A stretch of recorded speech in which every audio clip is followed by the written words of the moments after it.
Bonjour, bonjour, bonjour. Aujourd'hui, nous sommes sur le glacier de Chavières, à Val Thorens. Et nous allons voir comment se forment les torrents. On voit ici que la glace, elle est zébrée de longues fissures.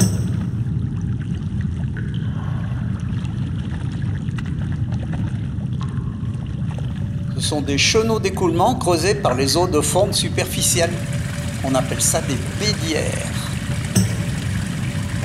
Voilà, les bédières se rejettent dans un puits, un trou profond, dans une crevasse. Et ça s'écoule sous glacier après. Alors la chaleur, elle réchauffe le glacier qui fond. Comme l'eau est plus chaude que la glace, elle creuse des canaux.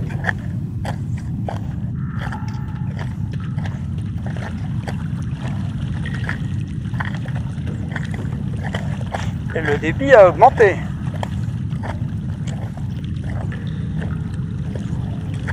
La bédière s'élargit et s'approfondit. Et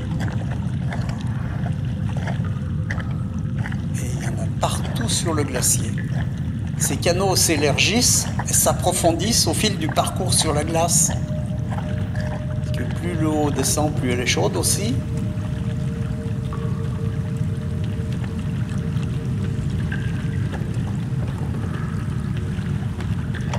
La glace se réchauffe également.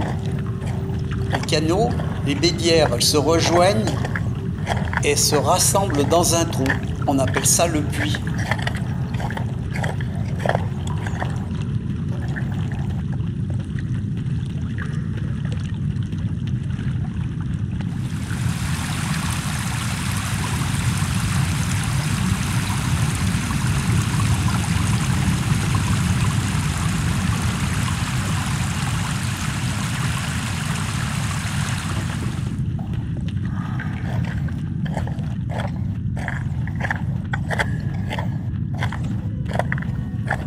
Ce puits peut être profond et vertical. Il y en avait un sur le glacier de Gibroula, près de Méribel-Motaret, entre Pralognan.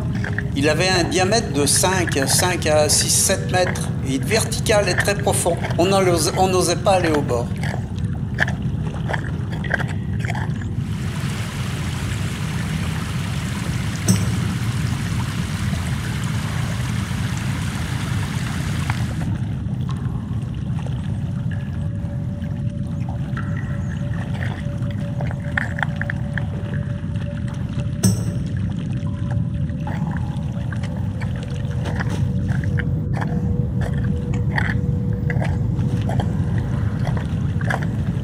Alors ce puits, il rejoint généralement le fond du glacier.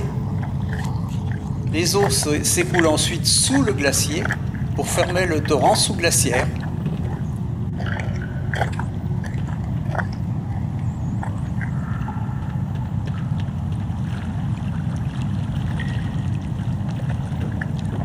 Et là, on a un ruissellement de surface.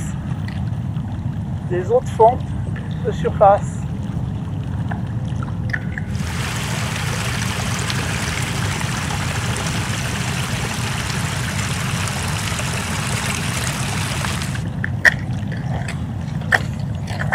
Ce torrent, il sort par une grande ouverture sous glacier. On appelle ça le portail glaciaire.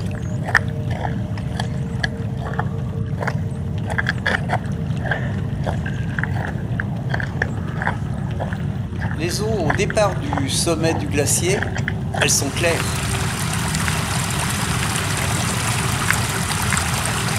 Et au fur et à mesure de la descente, elles se chargent de détritus. La farine glaciaire, c'est le polissage des pierres par le glacier, du sable, des petits cailloux. Les eaux deviennent de plus en plus chargées. La couleur vire du transparent au noir.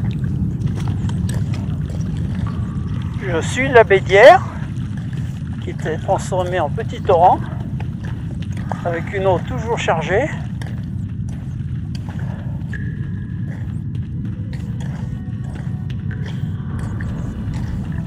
La nuit, cette eau, elle gèle et on a moins d'écoulement de surface.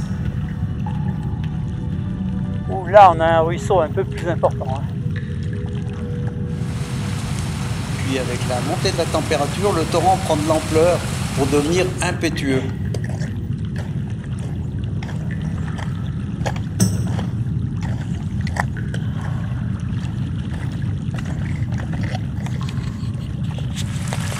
L'eau qui était claire à la montée, bien maintenant que je suis sur la descente, elle est chargée, pleine de minéraux. On le voit bien le matin, quand on monte, on traverse facilement sans se mouiller. On traverse le torrent qui n'est pas très large, mais l'après-midi il est tellement large qu'on ne peut plus l'enjamber.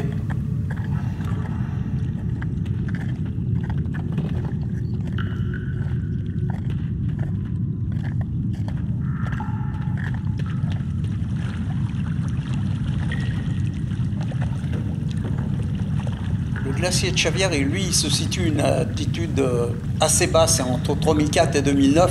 Ils font rapidement, comme tous les glaciers de Tarentaise d'ailleurs.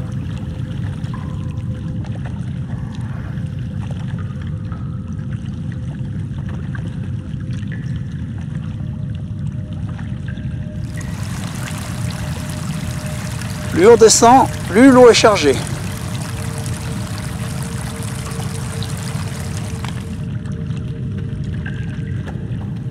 On voit déjà qu'on a perdu un certain nombre de ces appareils. Le glacier du Grand Pic de la Lausière, par exemple, qui était très épais. C'était d'un mur vertical de glace, une cinquantaine de mètres d'épaisseur. Sur celui de la Chiope, à la Plane, même chose. La grotte est d'ailleurs fermée, la grotte de glace.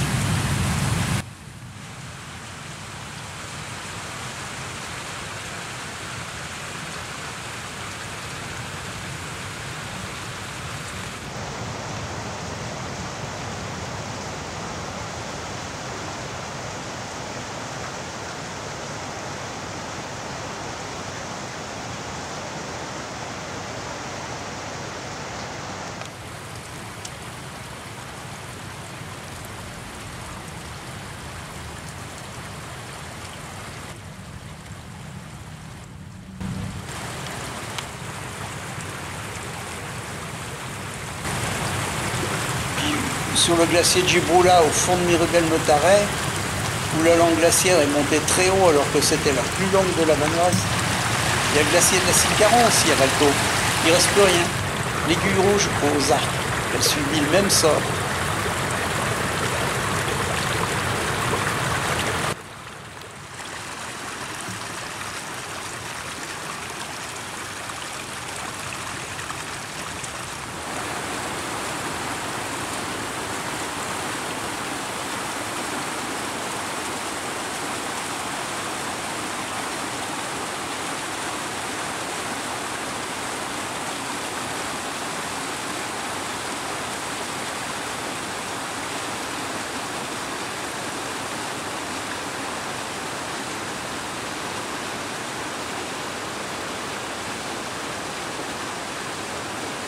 Ça ruisselle de partout sur le glacier.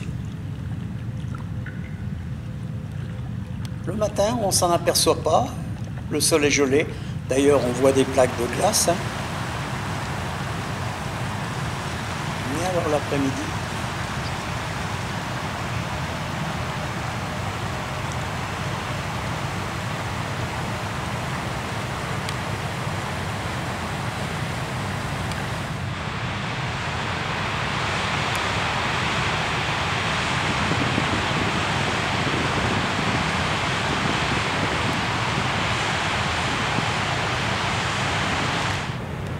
alors ce matin en montant, j'entendais à peine le torrent, il y avait un filet d'eau. Et là, c'est l'inondation.